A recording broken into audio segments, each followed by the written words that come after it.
नमस्कार, मैं हूं कमलेश। हमारे खास कार्यक्रम मुद्दे की बात में आपका स्वागत है। इस समय देश के हालात से आप भली भांति परिचित हैं। कई सिक्के उछाले जा रहे हैं बाजार में। अब सब अपने अपने पसंद का सिक्का लेकर के उसकी मीमांसा कर रहे हैं कि हमें खोटा सिक्का मिल गया कि अच्छा सिक्का मिल गया, अच्छा मिला तो क्यों मिला, खोटा मिला तो क्यों मिला। अभी एक चर्चा खूब चल रही है श्री रामचरितमानस को लेकर। उस पर चर्चा अपने चरमोत्कर्ष पे थी। उसी बीच में राष्ट्रीय स्वयंसेवक संघ के मुखिया प्रमुख मोहन भागवत जी ने महाराष्ट्र के एक कार्यक्रम में पंडितों को लेकर टिप्पणी कर दी। अब तो सोने में सुहागा हो गया। पहले रामचरितमानस, उसके बाद पंडित जी। अब सारी चर्चाएं इसी के इर्द गिर्द घूम रही हैं। ये अलग बात है कि इलेक्ट्रॉनिक मीडिया, जिस पे ये कहा जाता है कि विज्ञापन के जरिए केंद्र और राज्य सरकारों का नियंत्रण हो जाया करता है, बड़े अखबार जिन पर विज्ञापन के जरिए कहीं न कहीं शिकंजा कस लिया जाता है, वो तो यदा कदा बोल रहे हैं। लेकिन एक नया बवाल हमारे देश में खड़ा हुआ है, हमारे देश में नहीं पूरी दुनिया में, जिसे हम सोशल मीडिया कहते हैं। सोशल मीडिया इसी से भरा पड़ा है। वो तो बिल्कुल करंट टॉपिक मिल जाए, थोड़ा विवादित टॉपिक मिल जाए तो उसे लगता है कि मेरा पसंदीदा भोजन मिल गया है। इस समय एक ही चर्चा हो रही है कि आखिर शूद्र कौन, ब्राह्मण कौन, क्षत्रिय कौन, वैश्य कौन। तुलसीदास जी ने ऐसा क्यों लिख दिया, उनकी हैसियत क्या थी लिखने की। कोई दूसरा कह रहा है कि तुम्हारी हैसियत कैसे हो गई कि तुमने तुलसीदास जी द्वारा रचित श्री रामचरितमानस पर टिप्पणी कर दी। ये सब तमाम विषय खूब इस समय लोगों के मनोरंजन का कारण बन गए हैं। मैं मनोरंजन इसलिए कहता हूँ कि ये धर्मशास्त्र मनोरंजन या तर्क कुतर्क के लिए नहीं है, ये आत्मसात करने के लिए है। उसमें अगर कहीं कोई खामी आज आपको समझ में आ रही है तो हो सकता है जिस समय ये लिखी गई हो उस समय सामयिक रही हो, लेकिन हम इतने विद्वान नहीं हैं कि उस समय से आज के कालखंड को जोड़ लें। बावजूद इसके जिनको बुद्धि रंजन करना है वो कर लिया करते हैं, और यही हो रहा है। बड़ा कष्ट होता है क्योंकि इसके जरिए कहीं ना कहीं भारत की परंपरा आहत होती है, उसे मजरूह करने की कोशिश होती है, घायल करने की कोशिश होती है। और इस विषय में जिन लोगों को महारत हासिल है, जो कथाएं किया करते हैं, जो अपने ईश की, अपने आराध्य की के गुणों का वर्णन करते हैं और हम आप बैठ करके आनंदित हुआ करते हैं, ऐसे लोगों से जब इस विषय पर चर्चा होती तो लगता है कि चलिए कुछ तो आँख खुली हमारी, कुछ तो हमने अपने किसी कार्यक्रम के जरिए उन लोगों की आंखें खोलने की कोशिश की जो सोशल मीडिया पर विश्वमन कर रहे हैं। आज हमारे साथ इस चर्चा में शामिल हैं भागवताचार्य श्रीधाम वृंदावन से कोरबा पधारे श्रीहित ललित वल्लभ नागार्च जी। आपका स्वागत है आचार्य जी कार्यक्रम में। धन्यवाद। तुलसीदास जी को एक बार सोशल मीडिया पे जिस तरह से ये कह लिया जाए कि जैसे हम लोग कहा करते हैं ना कि कब्र से बाहर निकाल करके उसकी ऐसी तैसी करना, सस्ते शब्दों में, उसी तरह से कहा जा रहा है कि तुलसीदास जी ने 1500 के आसपास जो कुछ लिखा उसको आज के परिदृश्य में, आज के परिवेश में किस तरह से उसकी खिल्ली उड़ाई जा रही है आप भी सुन रहे हैं। ढोल गंवार और पता नहीं कितनी कितनी चौपाइयों का उल्लेख। क्या ये मुनासिब है? अभी आपने एक शब्द बोला था मनोरंजन साध्य है जी। तो कहीं ना कहीं मनोरंजन का एक कारण बना है, लेकिन सत्यता यह है कि एक चौपाई के कारण हम संपूर्ण रामचरितमानस के जो तुलसी की अंतर्दृष्टि है उसको खूंटी पर नहीं टांग सकते हैं। अब पता नहीं किन कारणों से इस चौपाई के दुर्व्यवहार को उछाल रहे हैं, जो कि ऐसा नहीं है। यदि तुलसीदास जी के मन में ऐसी भावना होती तो शबरी पर कृपा क्यों करते, केवट पर कृपा क्यों करते रघुनाथ जी।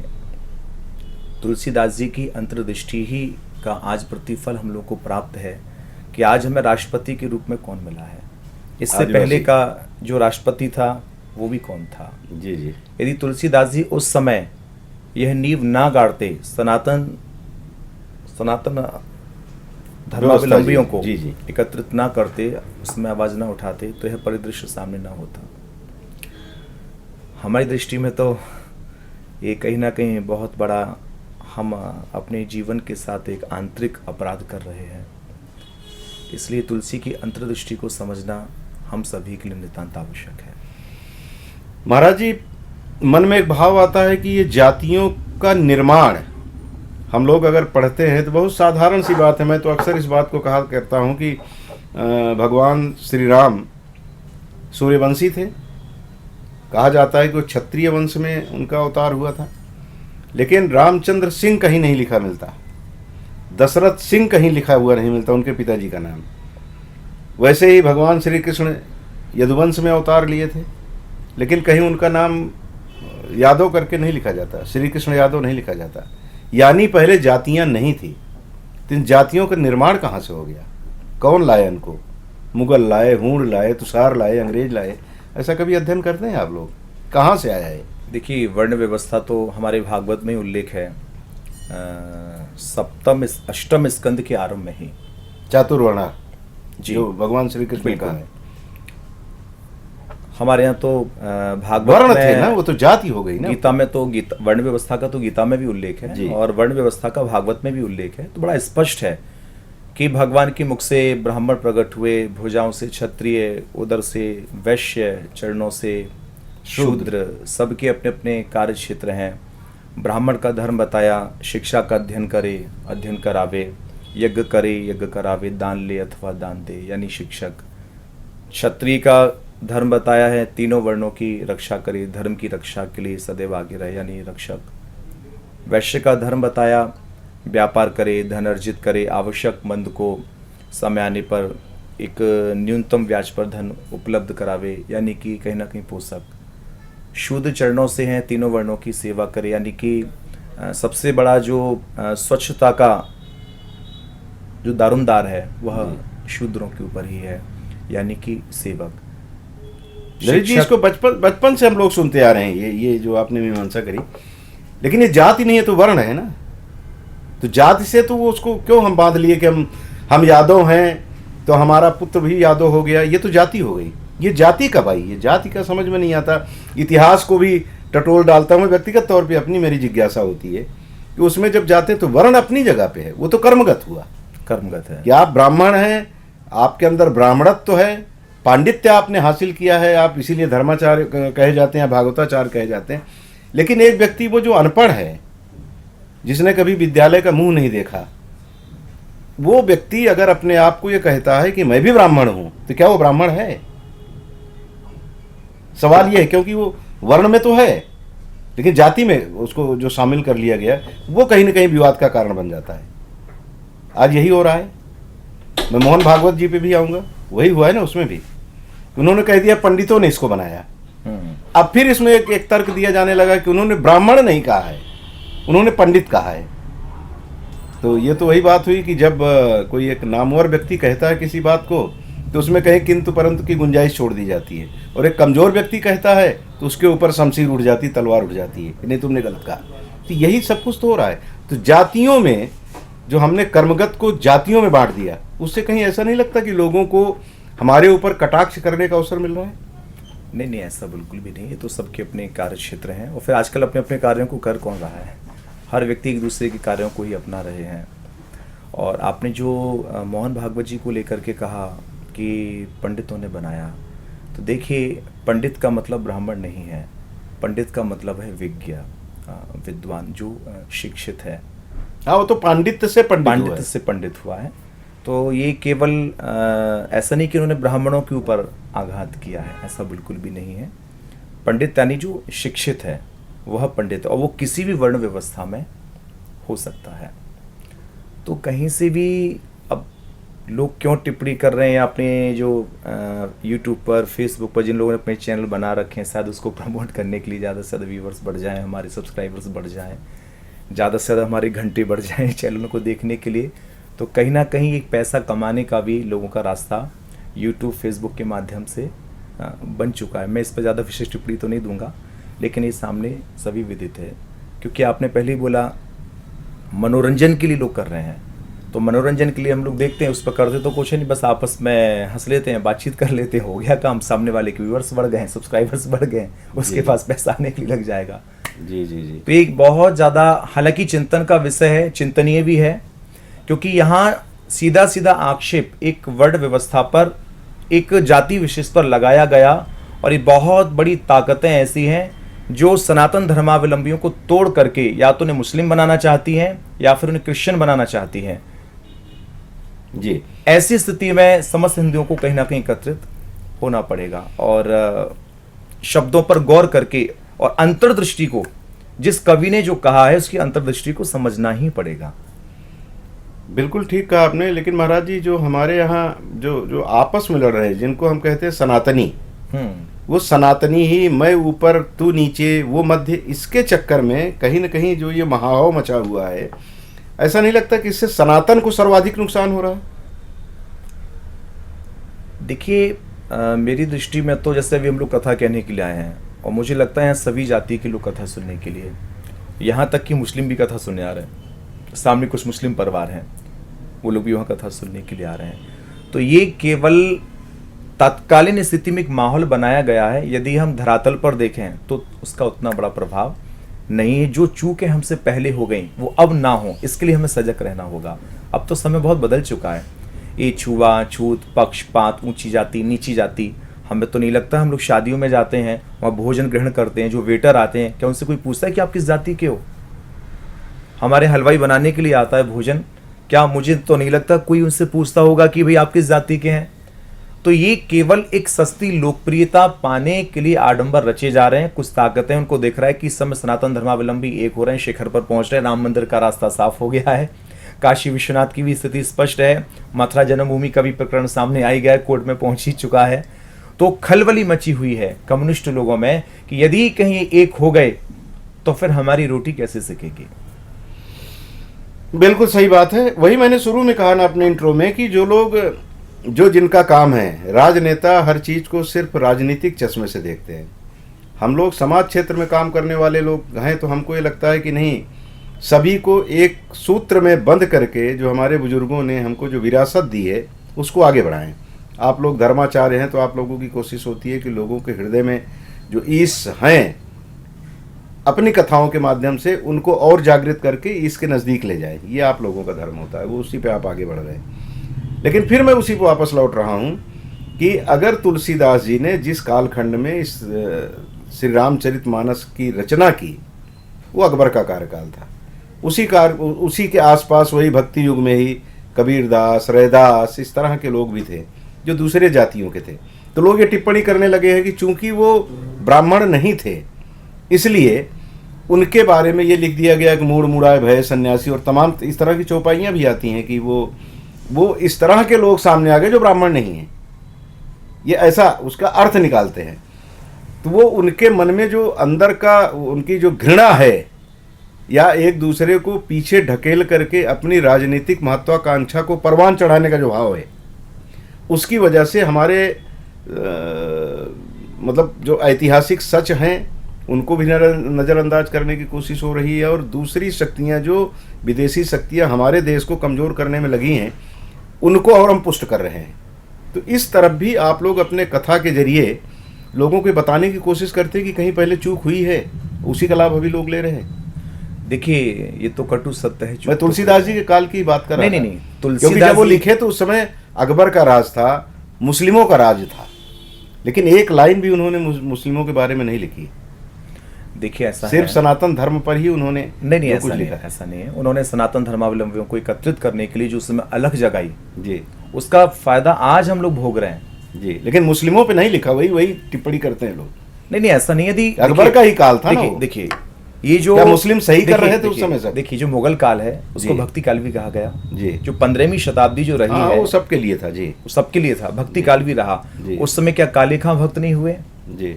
ताज बेगम भक्त नहीं हुई? कुछ लोग तो थे, रस खान है, हाँ। गुलाब खान है, कितने बड़े बड़े भक्त हुए। और जिसमें ताज बेगम ने तो यहाँ तक कह दिया कि सुनो दिल जानी मेरे दिल की कहानी, तेरे हाथ हूँ बेकानी, बदनामी भी सहूंगी मैं। जी जी जी, पढ़ा है मैंने। आपने पढ़ा है पूरा। यहाँ तक बोल दिया कि तजे तल में कुरान, तेरे गुनन गाऊंगी मैं। तो मैं सवैया को भूल रहा हूँ। तजे तल में कुरान, तेरे गुनन गाऊंगी। लंबा है उनका, काफी लंबा मैंने है, पढ़ा, उसको याद नहीं है अभी। तो मैं वही कह रहा था कि उस कालखंड में हमारे धर्म का लोगों ने, उनके धर्म वाले जिनका जो कुरान पर ईमान लाते थे, उन लोगों ने भी भगवान कृष्ण की आराधना की। या इस हमारे भगवान राम की, शिव की आराधना की, वो ठीक है, कुछ लोग हैं ऐसे।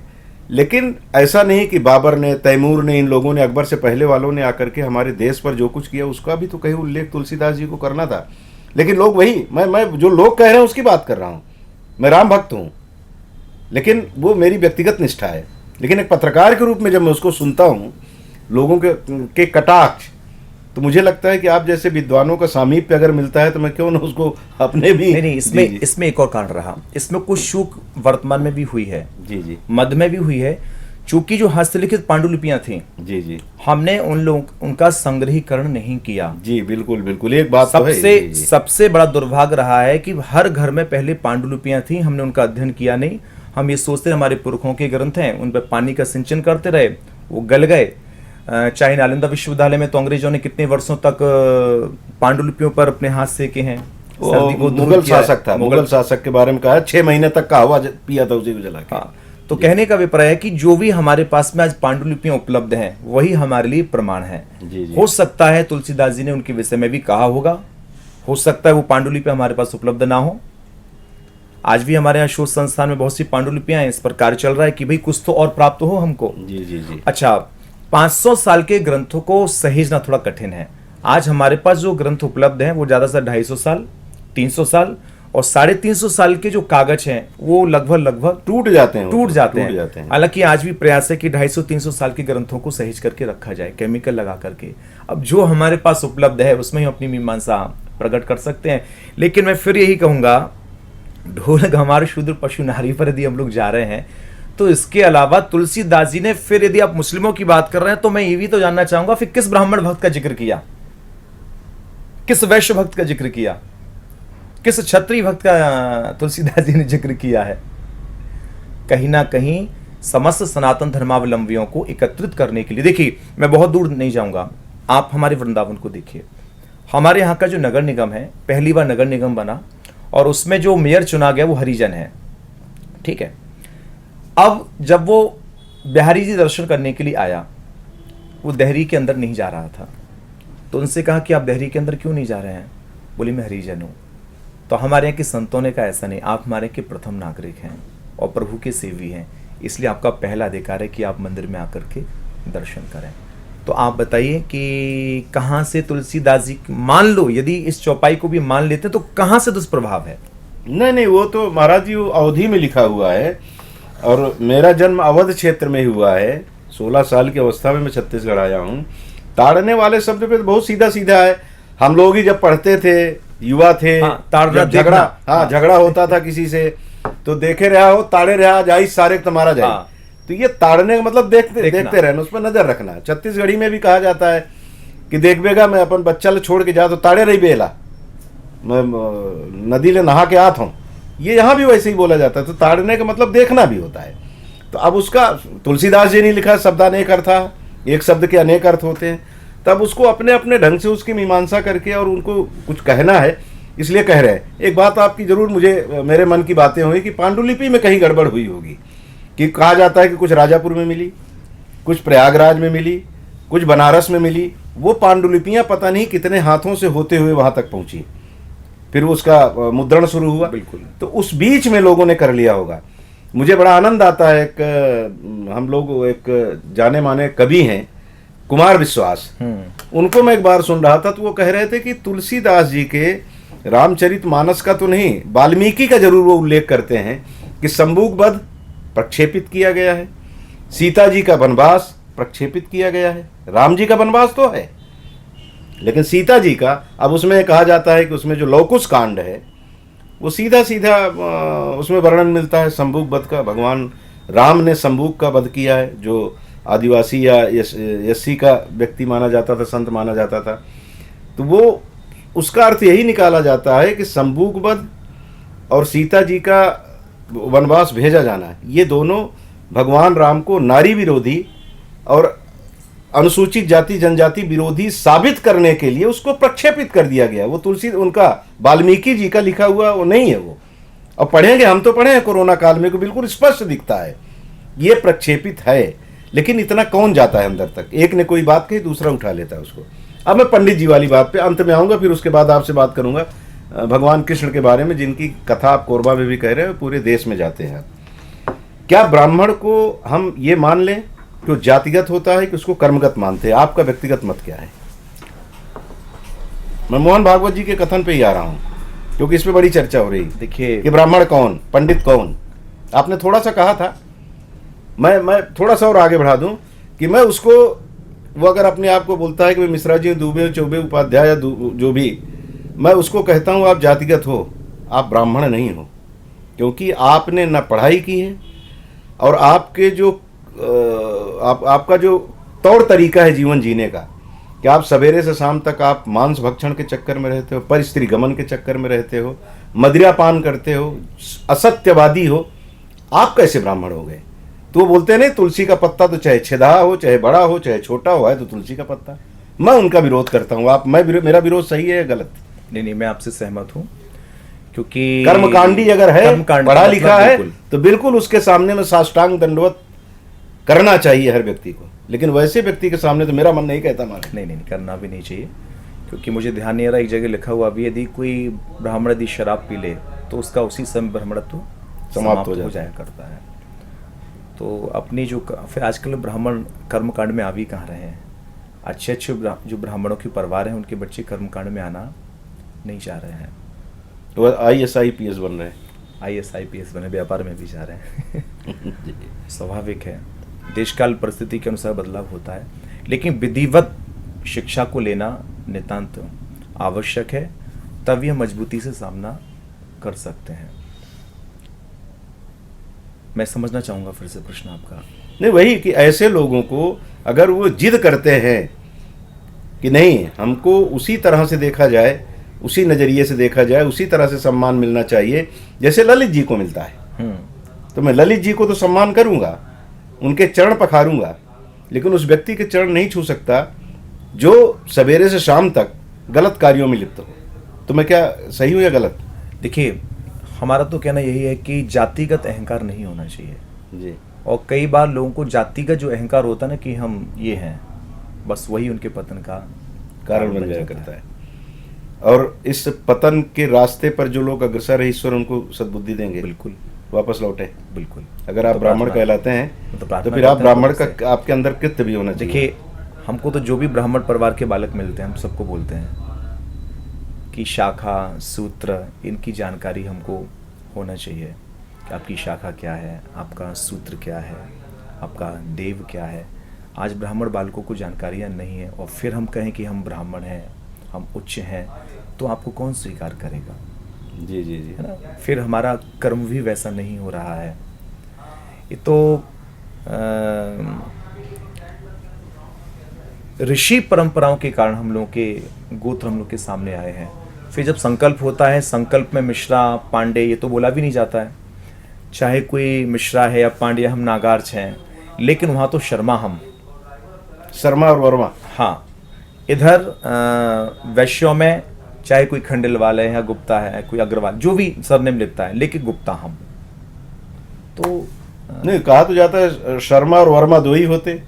शर्मा में मतलब आप लोग हो गए, वर्मा में शेष बाकी लोग होते हैं, ऐसा साइड में जो कहा जाता है। हम लोग तो उसके अज्ञानी, हम नहीं जानते, आप जानते हैं। नहीं, आप बहुत जी, जी। विज्ञ हैं, आप समझ में आ रहा है आपके वक्तव्यों से। वो अब हम भगवान कृष्ण पे आते हैं, छोड़िए उसको, जिनकी कथा कहते हैं आप अभी विचरण कर रहे हैं पूरे देश में।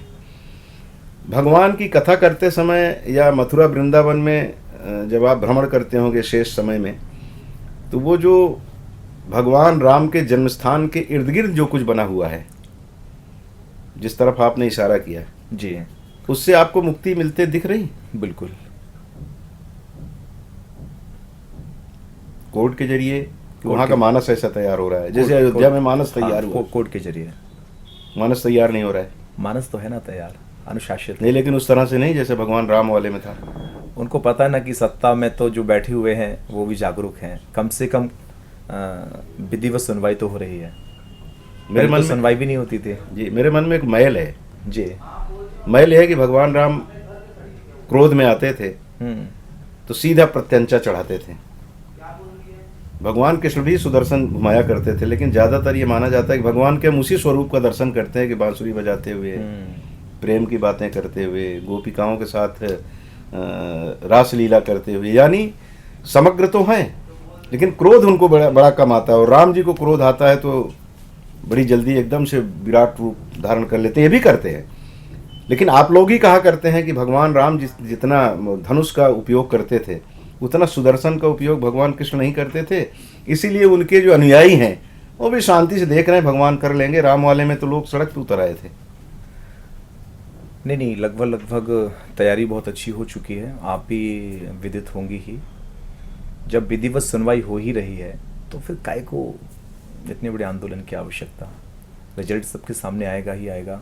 उस समय भी तो आंदोलन हुआ था क्या? उस समय तुरंत रिजल्ट आ गया था क्या? हाँ, खैर अंततः तो उच्चतम न्यायालय ने जो व्यवस्था दी उसको माना गया। कहीं ना कहीं हम लोगों ने धैर्य रखा और धैर्य का ही परीक्षण रहा कि एक सुंदर आदेश हम लोगों को प्राप्त हुआ। और आपके लिए एक खुशखबरी और बताऊं, सबसे आखिरी जो गवाही लगी थी राम मंदिर के निर्णय में जी, वो अपने प्रिय वल्लभ मंदिर से ही गई थी। वाह। और यहाँ तक कि उसमें पूरा, क्योंकि हमारे पूज्य पिताश्री पांडुलिपियों पर शोध कार्य करते रहते हैं और जो बच्चे हिंदी साहित्य से पीएचडी करते हैं जी जी, उनकी निःशुल्क पूर्ण तैयारी करवाते हैं, केवल कुलपति के हस्ताक्षर मात्र रह जाते हैं। तो उसमें तो पूरा बता दिया गया था कि कितने कदम पर कितने मीटर पर सीता रसोई है, जन्म स्थान है। तो हमें भरोसा रखना चाहिए। सनातनी संस्कृति की रक्षा के लिए सबसे पहले है पांडुलिपियों का अध्ययन। जी जी, जब तक हम पांडुलिपियों का अध्ययन नहीं करेंगे तब तक हम वास्तविक ज्ञान प्राप्त नहीं होगा। हाँ, संस्कृति की रक्षा नहीं कर पाएंगे। इसलिए मैं तो सबसे ये कहूंगा कि भाई आप अपने बच्चों की जो पढ़ाई कराना पढ़ाई कराइए, लेकिन कम से कम 6 महीने में एक बार, 3 महीने में या साल में एक बार जहां हमारी पांडुलिपियां हैं वहां अपने बच्चों को भेजिए आधा घंटा के लिए। लोगों की मानसिकता है कि वो तो केवल संस्कृत में लिखा हुआ है, क्योंकि वहां हिंदी में ही वो उपलब्ध हैं। जी जी, क्योंकि आज से 500 साल पूर्व जो रचनाएं हुई हैं ज्यादातर हिंदी में ही वो रचनाएं हुई हैं, तो कोई बहुत कठिन उनको पढ़ना नहीं है। वृंदावन भी कोई आता है तो हम कहते हैं ठीक है, आप बांके बिहारी जी जा रहे हो, राधा वल्लभ जी जा रहे हो, गिरिराज जी परिक्रमा लगाने जा रहे हो, बहुत अच्छी बात, लेकिन कम से कम शोध संस्थान जरूर जाइए जहां हमारे आचार्यों की लिखी हुई वाणियां हैं।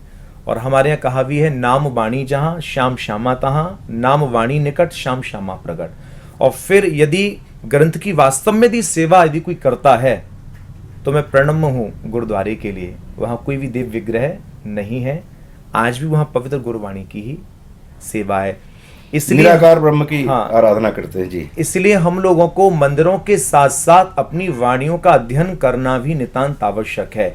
जब तक हम वाणियों का अध्ययन नहीं करेंगे तब तक हमें सही जानकारी प्राप्त नहीं हो पाएगी। वक्ता भी 3 घंटे में क्या क्या कहेगा, भजन भी उसको सुनाना है, मनोरंजन भी। आज पब्लिक की ओर से डिमांड है कि कुछ हास्य रस पर भी चर्चा हो। तो एक जो विधिवत जो चर्चा है जो स्वयं के अपने अध्ययन से हो सकता है, वो व्यासपीठ से केवल दिशा निर्देश संभव है, बाकी पढ़ना तो स्वयं पड़ेगा ही। बिल्कुल बिल्कुल महाराज जी, और मैं तो आपसे और आपके पूज्य पिताजी से आग्रह करता हूं कि अब आज की नई पीढ़ी जो है जी, वो ज्ञानी तो है, लेकिन ज्ञानी न कहें उसको, ज्ञान से ज्ञान और विज्ञान कहा जाता है, लेकिन विज्ञानी पहले हो गए, ज्ञानी बाद में होती है। तो वो गूगल बाबा पे बड़ा यकीन करते हैं कि ललित जी ने भी जो कुछ कहा वो सही है कि नहीं है, गूगल बाबा की शरण में चले जाते हैं। तो वो सारी चीज़ें वहाँ परोसी जा रही हैं, तो उन पांडुलिपियों को भी वहाँ परोस दिया जाए कि अगर वहाँ न जाए तो कम से कम यहीं दर्शन करें, गूगल बाबा ही दर्शन दे दें, तो जरा सहज हो जाएगा लोगों, क्योंकि बड़ी तेज़ी से भाग रहे हैं लोग। तो इस भागते हुए दौर में किसी से अगर आप आवाज़ दे के कोई एड्रेस पूछिए तो घूर के देखते हैं, बताते नहीं। गांव में तो अभी है, लेकिन शहरों में ज़रा इससे लोग दूर हो रहे हैं। कथाओं के प्रति जो युवा वर्ग अभी नज़दीक आता दिखता है, किसी भी पंडाल में जब जाते हैं तो देखते हैं तो स्त्रियां किसी भी उम्र की हैं, वो तो हमेशा जाती रही। उनमें युवतियों की संख्या कम जरूर होती थी पहले, लेकिन अब उनकी भी संख्या बढ़ रही है। पुरुषों में जो युवक है, किशोर वय हैं, उनकी संख्या काफ़ी बढ़ रही है। तो क्या ये माना जाए कि उनका उसके धर्म के प्रति आस्थावान हो रहे हैं, या जो आपने कहा कि जरा मनोरंजन भी हो जाता है, भजन भी हो जाता है, तो उसकी वजह से? देखिए, देश काल परिस्थिति के अनुसार परिवर्तन तो नियम ही है। पहले जो कथाएं होती थी बिना संगीत के, बिना तामझाम के, आजकल कथाओं का स्वरूप भी किसी इवेंट से कम नहीं है। तो ये अच्छी बात है, कम से कम आकर्षित तो हो रहे हैं। जब तक पानी में उतरेंगे ही नहीं तो तैरना कहाँ से सीखेंगे। तो आएंगे तो जिज्ञासा भी बढ़ेगी। हम लोग का भी प्रयास होता है कि राम कृष्ण ने जो वास्तविक समाज को संदेश दिए हैं भागवत कथा राम कथा के माध्यम से वो लोगों तक आए। जब वो सामने आएंगे तो उनके मन में जिज्ञासा होगी, जिज्ञासा बढ़ेगी तो फिर आगे दूसरी सीढ़ी पर भी वो लोग चढ़ेंगे ही चढ़ेंगे। तो इनको जो आपके यहाँ जाते हैं नई पीढ़ी के बच्चे, इनको आप भगवान कृष्ण के जरिए किस तरह का संदेश देते हैं जो उनको बांधती है, या उनको लगता है कि नहीं अभी मैं ललित बल्लभ जी की कथा सुना हूँ तो कोई और अगर धर्माचार्य आते हैं तो निश्चित मेरा मन वहाँ जाए और वहाँ मैं कुछ प्राप्त करूँ और नई चीज़ मुझे मिले, तो क्या ऐसा सूत्र देते हैं आप उनको? ऐसा कोई विशेष सूत्र नहीं है। सूत्र तो जो कृष्ण ने जनमानस को दिया है वही हम लोग व्यास के आदि से प्रकट करते हैं। जैसे कल कथा में बाल लीलाएँ थी, तो बाल लीलाओं में माखन चोरी है। कृष्ण को क्या आवश्यकता थी माखन चोरी करने की? वो तो इतने बड़े राजा के बेटे हैं, उनका तो 9 लाख गायें थी, लेकिन समाज को संदेश दिया। ब्रज की गोपिकाएं पैसे के लालच में राक्षसों को दही दूध बेचने के लिए जाने लगी, अपने बच्चों को भूखा रखती थी। तो कृष्ण ने विचार किया कि कल के दिन हमें राक्षसों से युद्ध करना है, हमारे गांव के बच्चे अच्छा आहार नहीं लेंगे तो कमज़ोर पड़ जाएंगे। इसलिए श्री कृष्ण ने माखन चोरी करने का निर्णय लिया। और मुझे लगता है कहीं ना कहीं गांधी जी ने भी प्रेरणा ली कि हम अपने देश का नमक देश से बाहर नहीं जाने देंगे। हमें तो ऐसा लगता है शायद माखन चोरी लीला से प्रेरणा ली होगी। कालिया नाग को यमुना से बाहर निकाला, उसमें भी सीधा सीधा नदियों के प्रदूषण मुक्ति का संदेश छुपा है, तो वो भी सामने प्रकट है। कृष्ण ने गिरिराज पर्वत को धारण किया तो जगत वालों को बताया मैं ब्रह्म हूँ, उसके बावजूद भी मुझसे ऊपर दी है तो राष्ट्र की प्रकृति है। तो प्रकृति संरक्षण संवर्धन, ये रामकृष्ण दोनों ने ही प्रकृति संरक्षण संवर्धन का संदेश समाज को प्रदान किया है, दिया है। और यही वजह है कि बच्चे भी उस तरफ थोड़ा सा उनका मन आने लगा है, भले ही कुछ और चीज़ें आने लगी हैं उसमें, और से मतलब थोड़ा मनोरंजन भी उसमें, भजन कीर्तन और थोड़ा नृत्य वगैरह, तो वो उसमें चूंकि उम्र है थिरकने का, हम लोगों को कोई बोलेगा कि 4 कदम थिरक लो तो गिर जाएंगे। स्वयं कृष्ण भी संगीत के प्रेमी हैं, जिनके हृदयों पर बांसुरी सुशोभित कृष्ण भी तो नाचते हैं। जी जी जी। और जो आपने कहा ना, वो तो हम लोग ये कहा करते हैं, कहीं कथा में मैंने सुना था कि जिस समाजवाद की बात आज कही जाती है, जो लालू या आपके लोहिया जी के समाजवाद की बात, वो समाजवाद तो भगवान कृष्ण ले आए थे। भगवान राम पहले ही समाजवाद का एक प्रतीक छोड़ दिया था उन्होंने, वो उन्होंने किया था वैसा कृत्य। अब आज उसको नया नाम दे करके, नया स्वरूप दे करके आप भले बात कर लें, राजनीति कर लें, लेकिन समाजवादी वो लोग थे, ये नहीं है। नहीं ये मुलायम और ये सब जितने लोग हैं ना, आप देखिए ना, राम को ही आप देखिए, क्या राम रावण को मारने गए थे? नहीं, वो तो वहाँ बैठे बैठे मार देते जी। वो शबरी के लिए गए थे। शबरी के लिए बहुत सारे लोग ऐसे थे जंगल में, 14 साल में उन्होंने बहुत कुछ, और सौभाग्य है हमारा कि जहाँ हम बैठे हैं हम और आप, भगवान राम इसी दंडकारण्य में 10 साल तक रहे हैं। वो अब उस पर अलग बात है कि कुछ और चीज़ें कही जाती है कि चित्रकूट तो मध्य प्रदेश में चला गया है, छत्तीसगढ़ में कहाँ से 10 साल रहे हैं, दंडकारण्य का वो क्षेत्र ही था। क्षेत्र तो वही है ना दंडकारण्य। भौगोलिक दृष्टि से देखेंगे तो समझ में आएगा दंडकारण्य वहीं से शुरू होता है और इधर घूमते हुए चला जाता है बस्तर से होते हुए आंध्र प्रदेश और फिर वहाँ आपका लंका की ओर यहीं से अग्रसर हुए थे। तो ये सारी बातें लोगों को समझने की ज़रूरत है। और इस वंदना में जिस तरह से खलल डालने की कोशिश की जा रही है, भगवान करें लोगों को सद्बुद्धि आए, और जो बुजुर्गों ने कहा है उस पर हमारी आपकी हैसियत नहीं कि उसको समझ सकें। जो कुछ उन्होंने समझा दिया वही समझें तो ज़्यादा बेहतर है। अपनी बुद्धि लगाएंगे तो उसको आप और उसका विकृत रूप लोगों के सामने ले आएंगे। खैर चलिए, महाराज जी से बहुत समय ले लिए, फिर कभी जब दर्शन होंगे तो फिर और बहुत सारी जिज्ञासाएं रहती है। आप लोगों से बात करते समय मन नहीं भरता, लेकिन समय की मर्यादा है हमारी भी और आपकी भी। आपको भी कार्यक्रम में जाना है, इसलिए आज हम चर्चा को यहीं विराम देते हैं। बहुत बहुत शुक्रिया आपको कार्यक्रम देखने का, और बहुत बहुत धन्यवाद ललित जी, आप ऐसा धन्यवाद।